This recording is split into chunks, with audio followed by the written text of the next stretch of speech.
Hola, en este video vamos a hablar acerca de la luz, pero en específico vamos a ver un método casero con el que podemos determinar la velocidad de la luz. Pero antes de ir con el experimento vamos con un poco de fundamento teórico. Entonces, vamos a hablar de la luz. ¿Qué es la luz? Esto es algo que ha sido objeto de estudio desde hace mucho tiempo, remontándonos a la época de Maxwell en la que él predijo la teoría electromagnética que la luz básicamente tenía comportamiento ondulatorio en el que se tenía asociada un campo eléctrico y un campo magnético.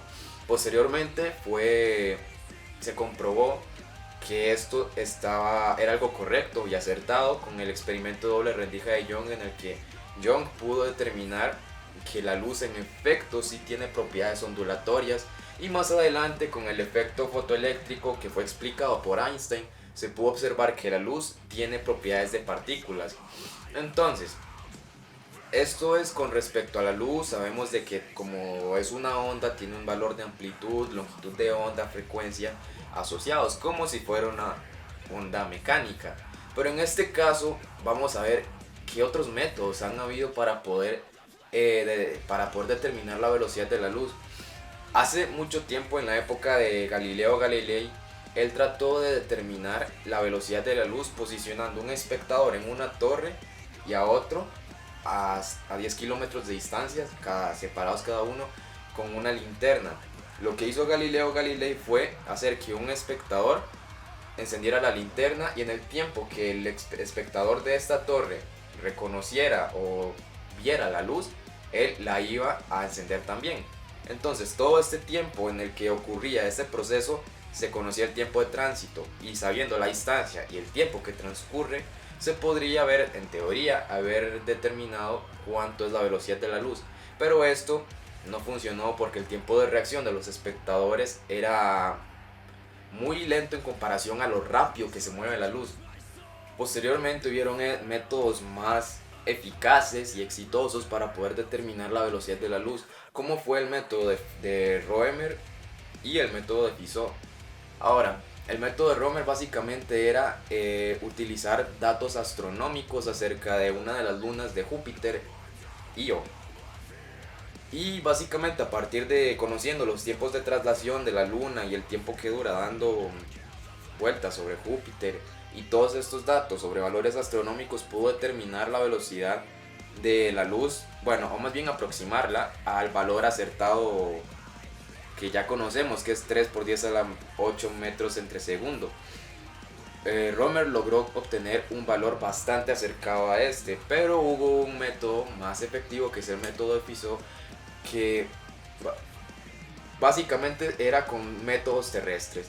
Él lo que hizo fue hacer que medir como Galileo el tiempo que dura la luz de un punto a otro, pero en este caso lo hizo con una rueda giratoria. Entonces esto básicamente permitía medir los lapsos en los que la luz pasaba y no pasaba. Entonces, a partir de esos métodos se pudo determinar por primera vez o de forma exitosa como por dónde andaba la velocidad de la luz. Entonces, pero recordemos que la teoría electromagnética de Maxwell, hablamos de que John comprobó de que en efecto se comporta como una onda, y por ende, ya que tiene un comportamiento ondulatorio, se le puede asignar un comportamiento de onda mecánico. Entonces, sabemos que la velocidad de una onda mecánica es la frecuencia por su longitud de onda, ¿verdad?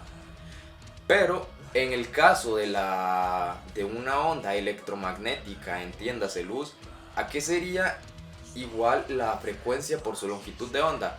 Básicamente sería igual que la velocidad de la luz. Entonces, vamos a hacer uso de esto para determinar la velocidad de la luz. Pero ahora un pequeño problema. El espectro electromagnético es inmenso. Hay un montón de tipos de luces que se pueden utilizar teóricamente. Experimentalmente es un poco complicado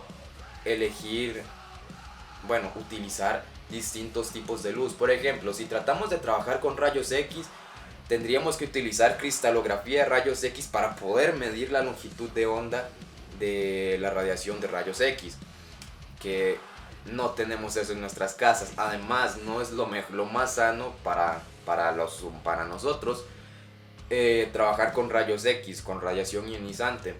Además, también por otro lado podríamos usar, no sé, radiación de onda larga, que tiene una longitud de onda que va desde 1 metro hasta 1 kilómetro.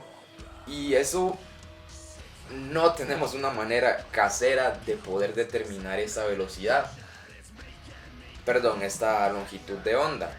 Entonces, ¿qué podemos hacer o qué parte de la luz podemos utilizar para poder medir cuánto es la longitud de onda y de alguna manera averiguar la frecuencia? La respuesta es la radiación de microondas. La radiación de microondas es un tipo de radiación en el que su longitud de onda es de los milímetros hasta los metros. En el caso de los hornos de microondas que tenemos todos en nuestras casas, la longitud de onda de ese tipo de radiación es de centímetros, está en el orden de los centímetros. Y entonces de esta forma podemos averiguar cuánto es la longitud de onda si hacemos que esta radiación impacte sobre un fondo en específico.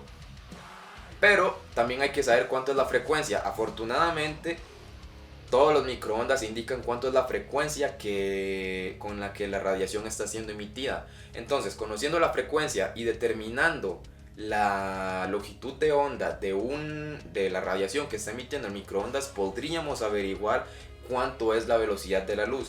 Ahora, ¿cómo vamos a averiguar esto de la longitud de onda? Entonces, vamos a necesitar un fondo para poder observar en dónde es que impacta la radiación de microondas. Y ahorita vamos a ver cuáles van a ser nuestros fondos. Entonces, pero nosotros lo que vamos a ver son puntos que se forman en el fondo. Estos puntos vamos a llamarles puntos de calentamiento. Y la distancia que van a ver entre estos dos puntos va a ser llamada distancia de separación, que lo vamos a simbolizar con una D. Más adelante les voy a explicar cómo relacionamos esta distancia de separación con la longitud de onda. Entonces, ¿qué es lo que necesitamos para el experimento? Necesitamos la frecuencia y la longitud de la onda. Entonces, la frecuencia la va a indicar el microondas y la longitud de onda la vamos a determinar nosotros mismos. Entonces, vamos con el experimento. Lo primero que se hace es que se retira el disco del microondas. Una vez que se haya hecho esto, se empieza con el fondo de chocolate, que es el primer fondo.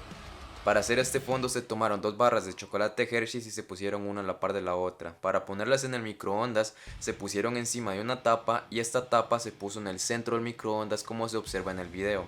El objetivo de retirar el disco del microondas es que la radiación impacte en puntos específicos del fondo para poder observar la distancia de separación. Si no se retira el disco del microondas, la radiación va a impactar al fondo uniformemente y no vamos a poder observar esta distancia de separación. Este fondo de chocolate se calentó 3 veces por 30 segundos para poder observar los puntos de calentamiento de forma apreciable. Entonces, como se puede observar en el fondo de chocolate, ahí se observa un punto de calentamiento. Ese va a ser el primer punto. Y después podemos observar otro punto de calentamiento más abajo a la derecha. Entonces, como se pueden ver, aquí tenemos 2 puntos en específico que se encuentran más calientes que el resto del fondo. La distancia que hay entre estos 2 puntos va a ser la distancia de separación. Y midiendo esta distancia con una regla se determina que esta distancia de separación es igual a 7 centímetros. El segundo fondo que se va a utilizar va a ser el fondo de jamón de pavo. Para este fondo se puso una rebanada de jamón enfrente de la fuente de radiación del microondas. Y esta rebanada de jamón se calentó por 30 segundos.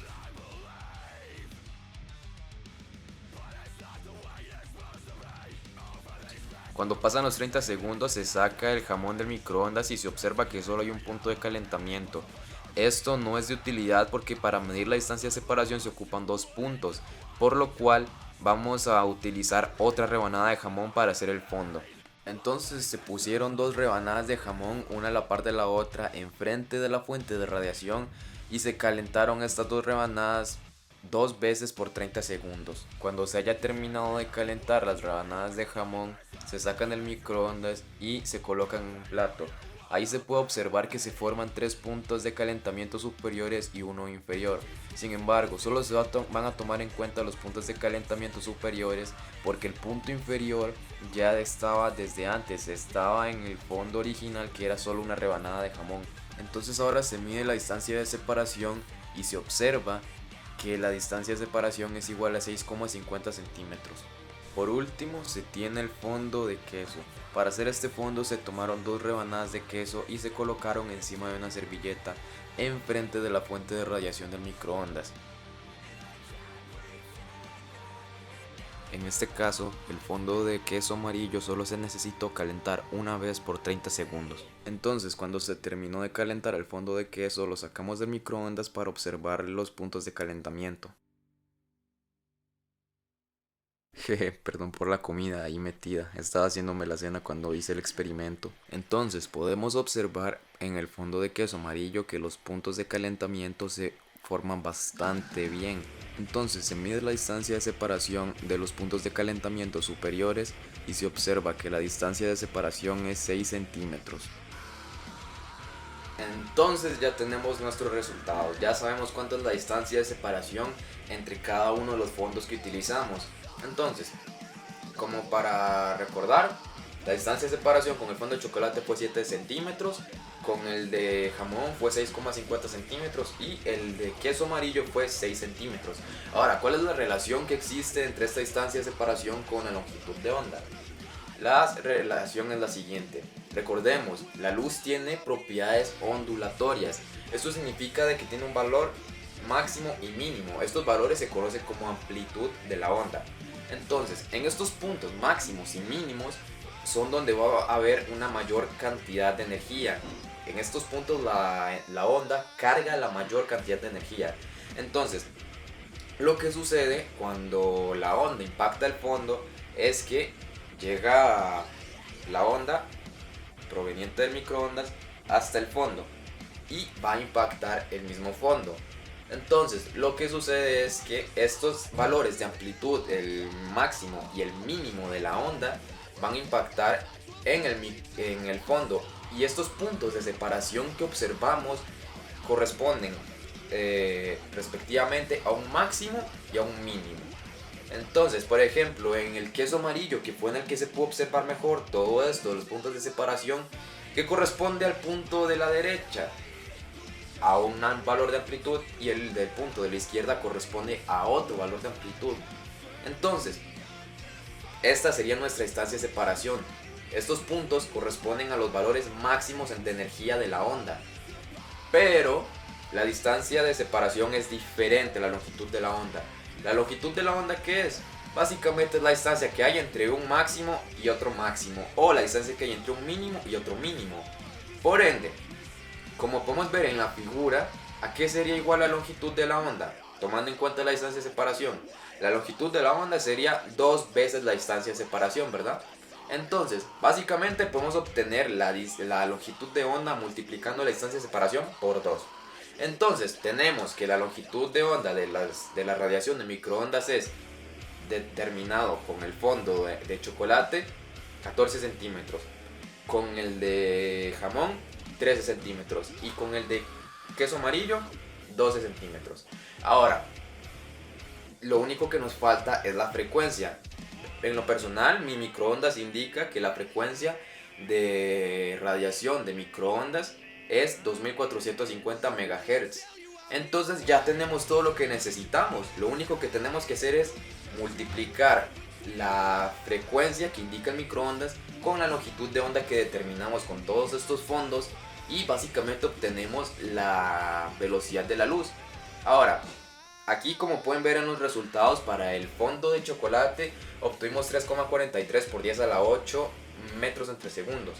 Para el de jamón 3,18 por 10 a la 8 metros entre segundos. Y para el de queso amarillo podemos observar que hay una velocidad de 2,94 por 10 a la 8 metros entre segundos. En general, los resultados están más que bien.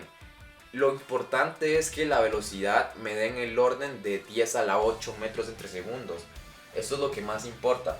Ahora, podemos observar que el mejor resultado es el de queso amarillo. ¿Esto por qué puede ser?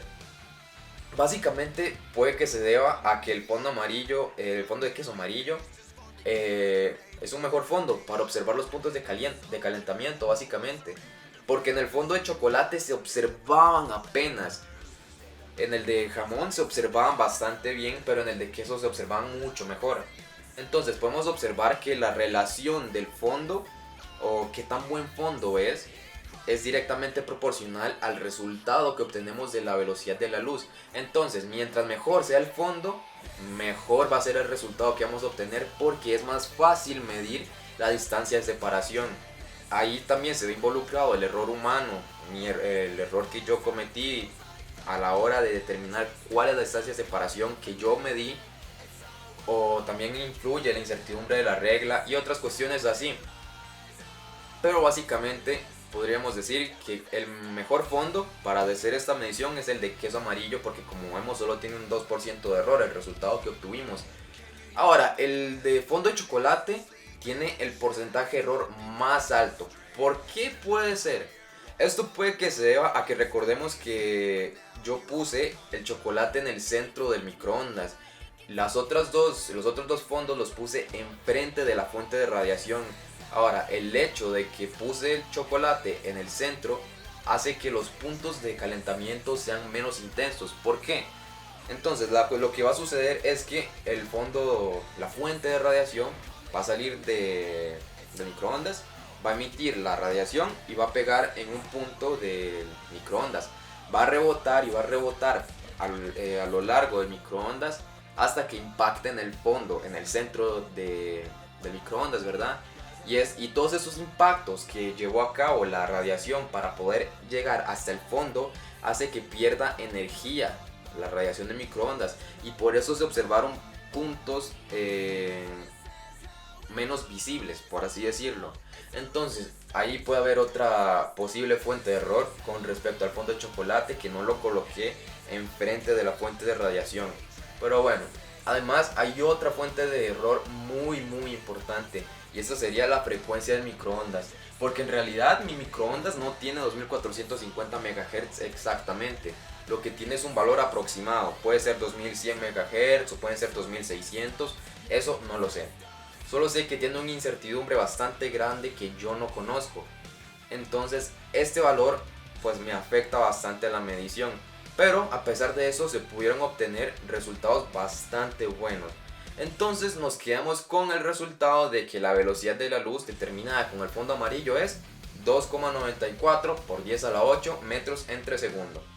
Y eso sería todo por este video. Me gustaría externarle mi agradecimiento a la Escuela de Física de la UCR, a los docentes del curso de Física General 3 por haber propuesto esta iniciativa de hacer un proyecto como método de evaluación en esta época del coronavirus. Fue una excelente idea y pude aprender bastante con este experimento, y espero que ustedes también lo hayan hecho. Entonces, muchas gracias.